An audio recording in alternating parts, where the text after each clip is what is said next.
Good afternoon. I'm Chris Scher, Member Communications Director of the Society of Broadcast Engineers and the host of this month's episode of the SBE WEBxtra, the SBE chapter of the web. This is the monthly SBE meeting usually held on the third Monday of the month. The SBE is the Association for Broadcast and Multimedia Technology Professionals, with more than 4,500 members, mostly in the U.S., but also around the world.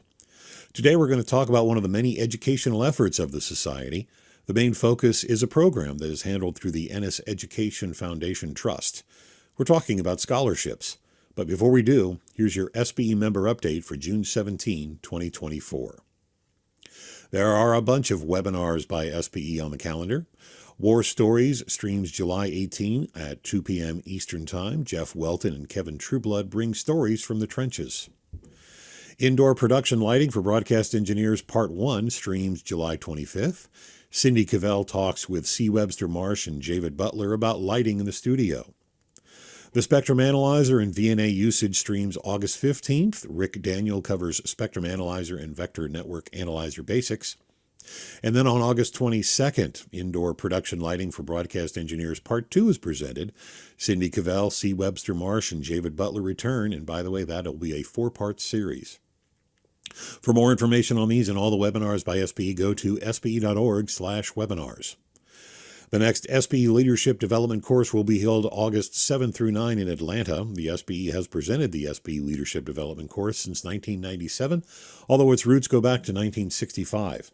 This course is designed specifically for broadcast engineers who have or aspire to have management responsibilities. The SBE offers the course in cooperation with instructor Dr. Abram Walton, the founder of Ivory Bridge Group, a management and consulting and training firm. Registration is open, but you need to register by July 3rd. Don't put it off. Register today. Get all the information and register at sbe.org/LDC. As part of the SBE's 60th anniversary, the program of certification has launched the Diamond Project. Individuals who have held SBE certification but let it expire can restore their SBE certified status without taking an SBE certification exam. The Diamond Project runs through the calendar year 2024. If your SBE certification expired prior to January 1, 2023, you qualify for the project. All SBE certifications are included in the reinstatement program. Get all the details, sbe.org/Diamond Project. The annual SBE membership recruitment drive ended on May 31st. For those who recruited a new SBE member, thank you very much. Through the generosity of several SBE sustaining members and the SBE, a range of prizes have been provided, and all the recruiters are in the drawing, which will be held later this month. The winners will be announced by June 30th. The 2024 SBE Compensation Survey has closed. If you participated in the survey, thank you. With more participants comes more accurate data. The results are being compiled and will be released in July. SBE members will be able to download a copy for free as a member benefit. It will be in the SBE bookstore, which is online at sbe.org/bookstore. And that's your SBE member update for June 17th, 2024. So one of the foundations of the Society of Broadcast Engineers is educational opportunities. Today's episode of the SBE WEBxtra covers one specific part of these educational efforts, scholarships. You might not even be aware that scholarships are available through the SBE. Before we get into the details of the available scholarships, we need to cover some SBE history and the SBE Educational Foundation Trust. The available scholarships are offered through the Ennes Educational Foundation Trust. This brings up the first question: who or what is an Ennes, right? Born in 1911, Harold E. Ennes was a broadcasting pioneer who authorized many textbooks for broadcast and broadcast-related communications training. While his books haven't been published in years, they can still be found online and are still considered valuable and worthwhile texts. He was a member of the Indianapolis chapter of the Society of Broadcast Engineers. Harold made significant contributions to the early development of the SBE certification program as a member of the SBE's National Certification Committee. After his death, and to encourage greater growth, in 1980, the SBE Indianapolis chapter established the Harold Ennes Scholarship Fund Trust in his memory. The Scholarship Trust was transferred by the chapter to the SBE National Organization to administer in 1981. Over the years, the purpose of the trust were expanded. In addition to granting scholarships, the trust is involved with funding and presentation of broadcast engineering related educational programs, seminars, and workshops. It also helps to underwrite costs associated with publishing technical books and manuals. The SBE presents SBE Ennes workshops all around the country. In 1995, the name of the trust was changed to the Ennes Educational Foundation Trust to reflect its expanded role. Some of the goals of the trust are to encourage the entry of minorities and women into broadcast technical fields, to evaluate technical training courses, and to act as a liaison with similar international organizations to develop and enhance common technical training courses. The trust is administered by 3 trustees who are appointed by the Society of Broadcast Engineers Board of Directors. They are responsible for the operation of the Ennes Educational Foundation Trust. The current trustees are Doug Garlinger of Fishers, Indiana, Tony Peterly of Delaware, Ohio, and Dale Sherbring of Cedar Rapids, Iowa. The trustees appoint a scholarship committee to select the recipients of the Ennes scholarships each year. The scholarships are awarded to deserving candidates who aspire to a career in the technical aspects of broadcasting. The Ennes Scholarship Committee has 3 members: Kenny Alcock of Tallahassee, Florida, Jim Skinner of Altoona, Alabama, and Tom Weber of Indianapolis, Indiana. We're talking today with Jim Skinner. So hi, Jim. Welcome to the SBE WEBxtra. How are you? Oh, pretty good. Good. It's a beautiful day today. Sure is. Well, listen, I'm glad you could join us on today's SBE WEBxtra. We're talking about the SBE Educational Foundation Trust, and specifically about the scholarship program, of which you are a scholarship committee member. But before we jump into that, let's have a little bit of your background. Looks like you've been an SBE member since, I think, 1994. Tell us a little bit about yourself, how you got involved in the SBE, a little bit about your career, etc. What's your CV? Well, actually, I first got certified in 1981 is when I got my broadcast engineering certification first, and and then I got the advanced senior certification in 91 and the certified professional broadcast engineer in 2001. I grew up as a electronics whiz kid. Found myself volunteering at a radio station when I was 16 years old, and I grew up in Los Angeles. So this was KPFK, 105,000 watts from Mount Wilson. And I was volunteering a late night show as a 16-year-old kid. I had my third class radio telephone license at age 13. And the chief engineer decided he didn't want a punk kid in his radio station. So I got kicked out, which was devastating, kind of changed my life. And it took me 10 years before I looked back at broadcasting. So that was kind of my start. So I have in my heart a real passion that young people need to be encouraged and used, because I let that get to me as a young person myself and walked away from it for 10 years.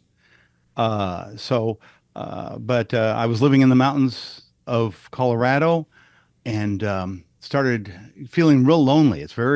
It's a beautiful place, but there's nothing going on up there. Sure. And so I started watching public radio, public television, and listening to public radio, and they began talking to me. My family actually had always supported it all my life.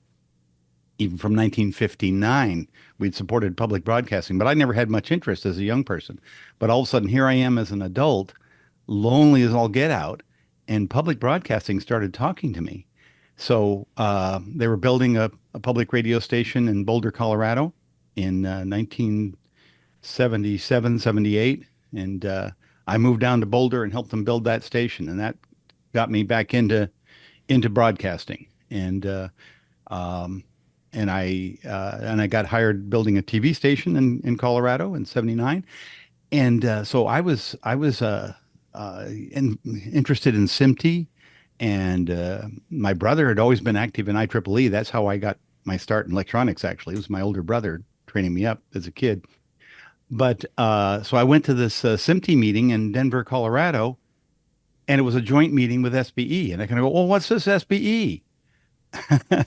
And I soon figured out that SMT was way over my head, and SBE was having training sessions on how to repair a cart machine. Hmm. And they had a whole room full of cart machines and battery packs and just, real world stuff. This is how you keep it going. And I loved it. So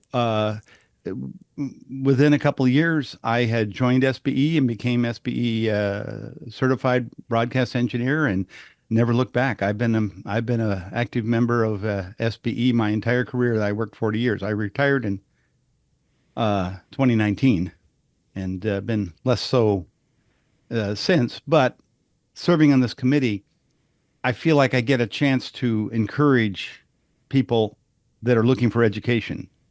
And I think of a high school senior that's looking for some help in their college, and it really touches my heart. I kind of look for somebody that has a technical interest like I did, and is willing to do the work. And I want to help give them a scholarship to better their education and to help broadcast engineering continue. And you touched on something very important right off the top there, that, and it's your own personal experience. You were interested in electronics, the industry, the business, etc., Hmm. but it only took one opportunity to discourage you. And Yeah. had you not kind of stuck with it, you could have taken an entirely different career path and not even gotten into broadcasting at all. And I Hmm. think it's very important we keep that in mind with anyone, especially the younger people who come in and express an interest in broadcasting, especially the technical side like we're involved in, Hmm. that it does not take much. They may have some insecurities. They're fresh, they're new, they don't really know how things work so well. And I say things work, not the technology, but life experiences and career development, Right. etc. Very impressionable, very young, and it just does not take much at all to push somebody out the door, and you don't even realize you did it, which is unfortunate. So, Yeah. if nothing else from our conversation today, I hope people realize that and keep that in mind. And at Yeah. the same time, young people sometimes, because they're green, they may not quite know the process or the steps, so to speak. They may make some missteps, and it's easy to kind of brush them aside. But Mhm. please, we certainly hope people don't do that. So Yeah. there's a major takeaway for the day, if nothing else. So Well, on many occasions, I've found myself praying for that chief engineer that kicked me out because I'm sure he didn't grasp what he was doing to this young person, and he couldn't have understood my capabilities because I was highly qualified for the job I was doing, helping that radio show. It was a very complex radio show, and the guy that tried to replace me was just amazed, like, "Where are you going, dude? I can't hardly figure this out." And it was just natural to me because I'd literally grown up with electronics. As I could read a book, I could read electronics. I mean, that was just my childhood upbringing. mhm, So, he obviously didn't have wisdom in evaluating this young person. sure. So your career, well, you got back into broadcasting. You spent a lot of time, obviously. How did you get involved in the Ennis Scholarship Committee? How did that come about? Oh, well, Dale Sherring called me up one day and asked me if I'd like to serve on the committee. Because I guess he serves on the Ennis board, or at least did at He's the one of the time. trustees, right? Yep. And I've known Dale for 30 years. Um, Worked with him with the SBE chapter in Omaha, and uh, uh, and I then actually worked for him for a few years at the Fox 42 television station in Omaha. And Dale and I always had a good rapport. And it was funny because years before I ever came to work for that station, Dale always tried to recruit me. And so I guess he saw something in me that had value. And so when this scholarship position came open, he just thought of me and called me up, and I said, "Sure, I can do that." And it's good because it's all concentrated. We work for a month evaluating and making decisions on the scholarships, and then the job's done for a year. Hmm. So it works well for me. Yeah, in fact, the application deadline is coming up. It's July Hmm. 1st, Yep. which is one of the reasons we're using this as our topic on the WEBxtra today. Um, of course, we'll accept applications anytime through the year, but the application deadline is July 1. So we Mhm. want to have them in by then because then the committee's work begins. And then the grants are available for the fall semester that same year. So uh, the applications are collected at the national office. Debbie Hennessy, who is our Mhm. sustaining member manager, does a lot of the collection and gathering the materials to then put to the committee. Could you walk us through a little bit of the process? What do you do when you're handed a stack of applications? How do you begin the selection process? What happens? Obviously, you don't give away all the secret sauce, but um, Well, basically, I and nobody told me to do this. It just kind of seemed like the obvious thing. I use five criteria, and I meant to have those in front of me. Let's see if I can just come off the top of my head. Uh, and I rate each application. So I read through each application, and I basically give it a preliminary number. And sometimes those numbers change as you reread it and go and compare it to all the others, because you kind of need to grade on the curve a little bit. So the initial impression might be a little different than after you've carefully evaluated, or maybe talked to references, things like that. But I I look for technology. Is a person actually interested in engineering or technology? Are they interested in broadcasting? So those are two big ones. And it's amazing how many applications we get where that's not obvious, mm, you know. But people apply for scholarships all the time that there aren't necessarily directly related to. But as I understand, there's a lot of scholarships that just go begging that don't get taken, and so people figure, well, I apply for all these scholarships and maybe I'll get one of them. Um, and so I think there you get some of that, and I try to weed those out, and just saying, looking for broadcasting and looking for technology is the SBE membership. mm, yep, It's amazing to me how many people that have like an average application, but because they were an SBE member, it puts them up in the finalists. It's an edge. We're supposed to consider that. So it's sure, one of the five things I look at. And then, of course, there are academics. And then a more uh, subjective one is that I look at as potential. So I think that's right. I think I thought of the five things I look for. And so the application asks for an essay. What do you see in broadcasting? What are you looking for? What's your vision for the future? And a lot of people don't fill that out. And you don't fill that out, and one of those five on my book, you got a zero. Like we don't know what your vision is. So that sure. that makes it very difficult to have a winning application if you don't complete it all and tell us what you think. And you know, sometimes people will sign up as an SBE member just so they get a brownie point on the application. That can happen, but I'm okay with that. Hmm. That means they're paying attention and they're willing to join the organization even as a student member. And so, they get credit. Uh, and certification, I guess, is another factor actually. So not just membership, but if they're member and certified, then they get the full credit in that category. Um, and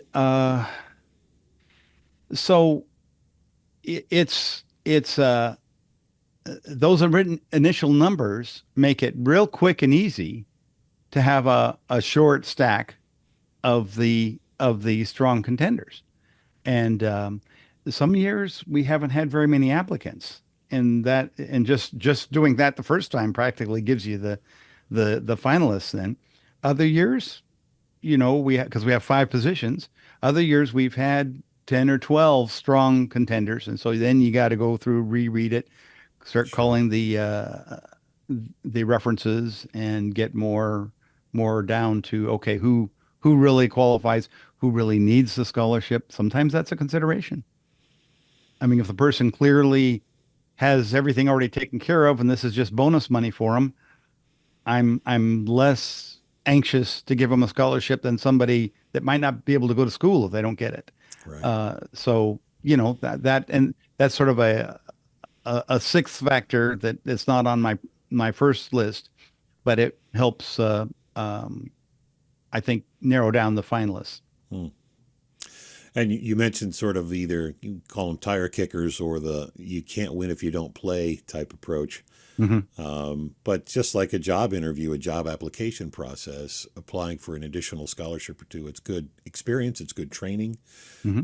good exposure. So, yeah, I could see Sure, that there could be some people who are sort of flooding the field and just putting their name out there to try to find whatever they can. And sure, as you said, if they happen to get lucky, not lucky for us per se, but fewer applicants that year, they might have a better chance of scoring something, even though they're not.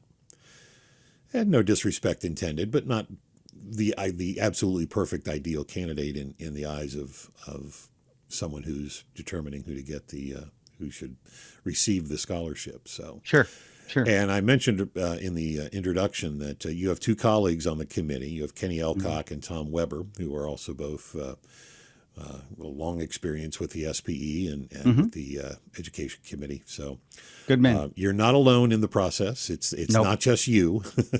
that's right. It's a team effort, so there shouldn't be any bias either. So Yeah, and it's kind of fun the interaction, when because usually we'll agree on several of the finalists, but there'll be some others that aren't so obvious to us, and so we need to make our case to each other. Okay, why is this person the highest on my list, and why do I think yours isn't the highest on the list?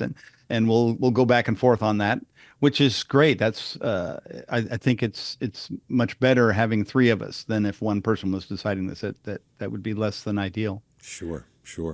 One other factor I wanted to say: the scholarship winners are expected to have an essay in the spring as their scholarship time is coming to an end. And we often get people that are applying for scholarship again. Some of the past winners apply again, and that's okay. They can get it 2 years in a row or whatever, even 3 years in a row. I think that happened one time. Um, but my first question is, did they submit their scholarship? Because if they were a Their winner essay, last yeah, year, I mean their essay. If they were a winner last year and they never submitted an essay, that knocks their new application way down in my book. And I argue hard for that.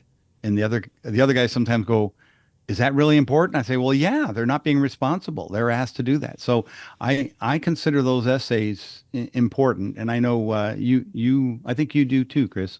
yeah. Yeah, we may have we I can't say we've been as diligent as we should have. It's obviously it's a requirement in the form in the process, Mm-hmm. but as far as following up and saying, okay, you've received the scholarship, now it's time to submit that essay. And of course, we have outlets. We've got the website naturally, but then of course the every other month the SBE Signal printed newsletter comes out.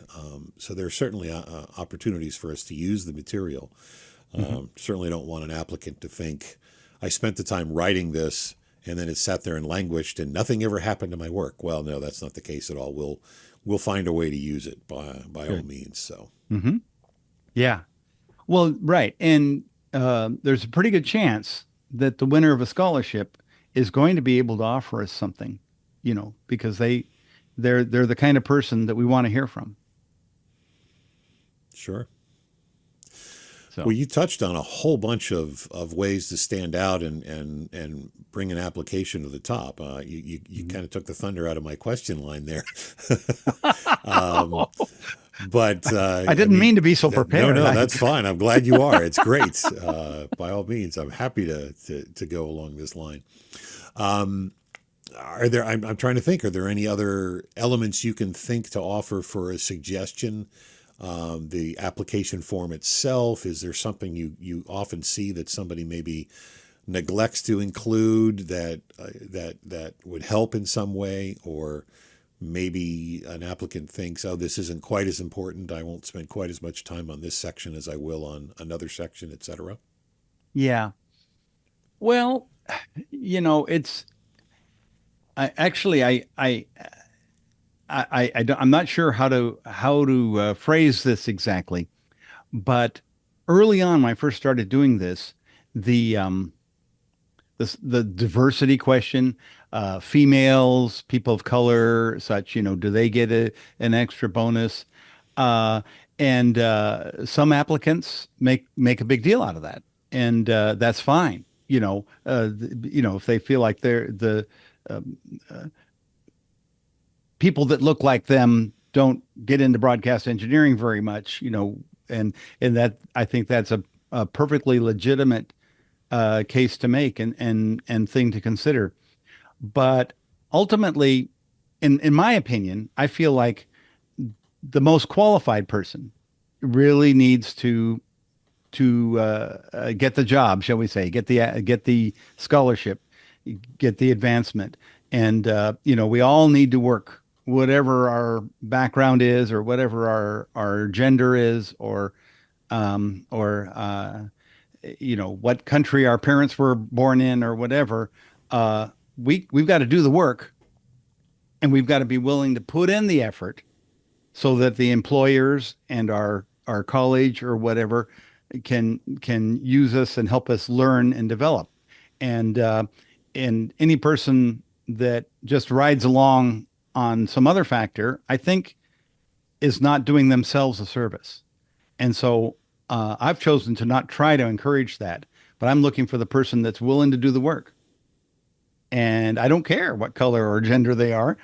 If they are qualified and can are bringing something to the table, then I want to help them out and give them a scholarship.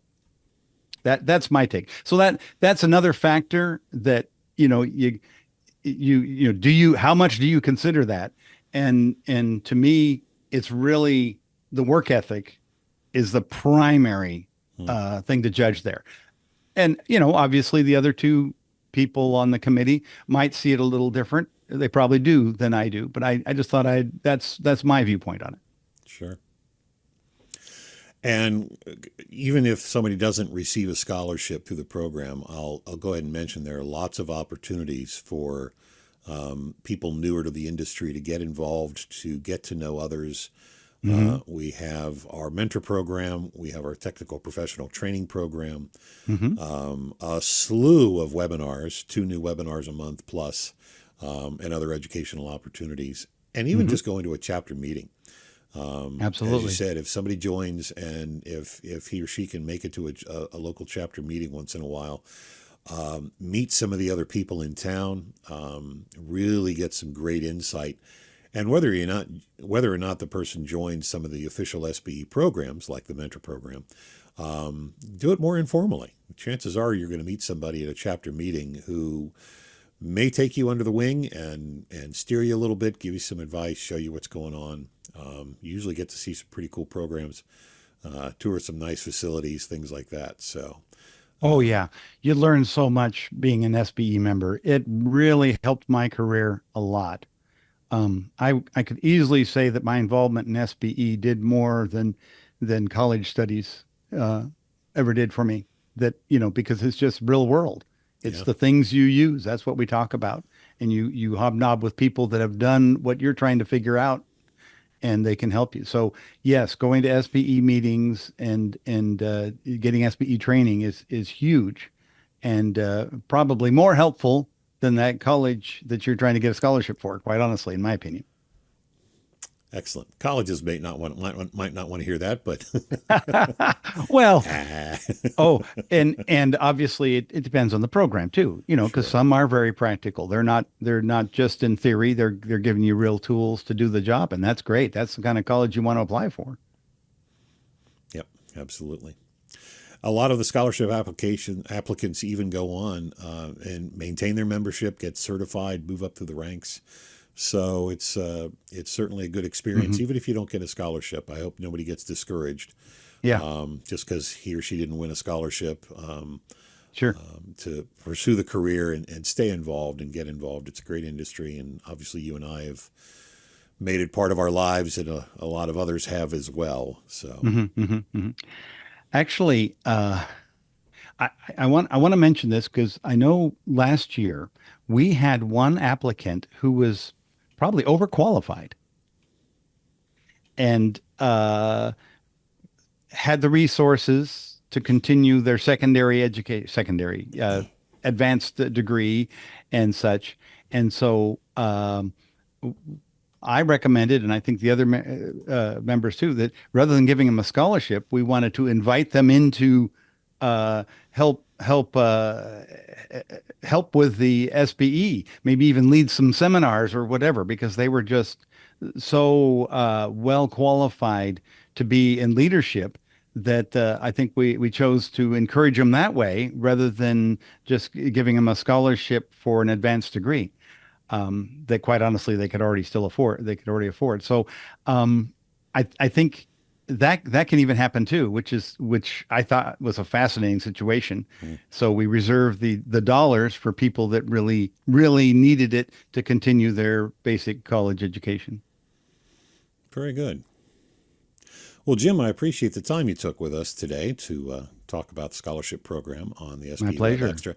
Is there anything we haven't touched on that you think we need to include that I haven't asked about? You've been extremely thorough, so maybe you should be asking me these questions. Oh, Chris, I just want to say that we've touched on this, but SBE is worthwhile. It's worth showing up to a meeting.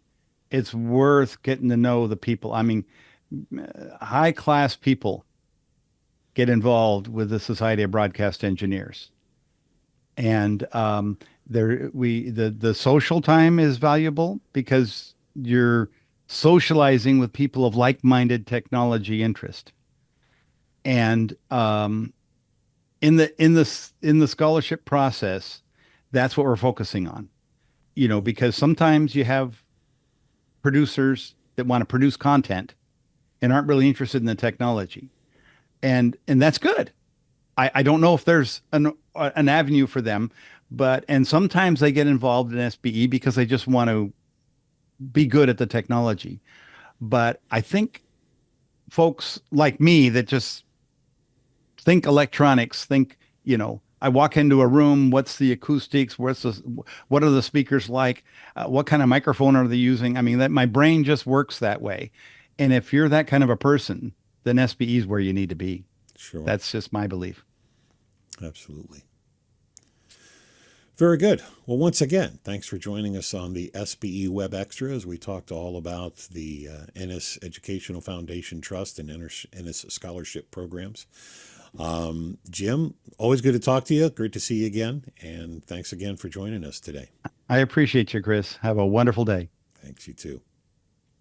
I should mention that there are 5 different scholarships available, and donations are always accepted. If you do send a donation to the SPE for the Ennes Scholarship Fund, please indicate which fund you would like it to be applied to or the general fund. If no indication is made, they will all be paid into the general fund. But the 5 scholarships are the John H. Battison SPE Founder Scholarship, the Harold E. Ennis Scholarship, the Robert D. Greenberg Scholarship, and the Gino Riccardelli Scholarship. All of those are open to anyone. We also have the Youth Scholarship, which is specifically for graduating high school seniors. And also the work of the Ennis Trustees and Scholarship Committee is supported by 3 staff of the SBE at no cost to the Trust. Those 3 staffers are Jim Ragsdale, the SBE Executive Director, who is also the Treasurer of the Ennis Trust, Kathy Oros, SBE Education Director, and Debbie Hennessy, the SBE Sustaining Member Manager. And this has been the SBE Web Extra, the SBE chapter of the web. We present it monthly, and we hope you'll join us each time. Look for the replay on our YouTube channel. If you hold SBE certification, viewing the SBE Web Extra qualifies you for 1/2 point in Category G, that's attendance. It's just like attending a local chapter meeting. If you have an idea for a topic or a guest for the SBE Web Extra, send it to webextra@sbe.org. And that does it for this installment of the SBE WEBxtra from the Society of Broadcast Engineers, the Association for Broadcast and Multimedia Technology Professionals. Thanks to our guest, Ennes Scholarship Committee member Jim Skinner, and I will see you next month.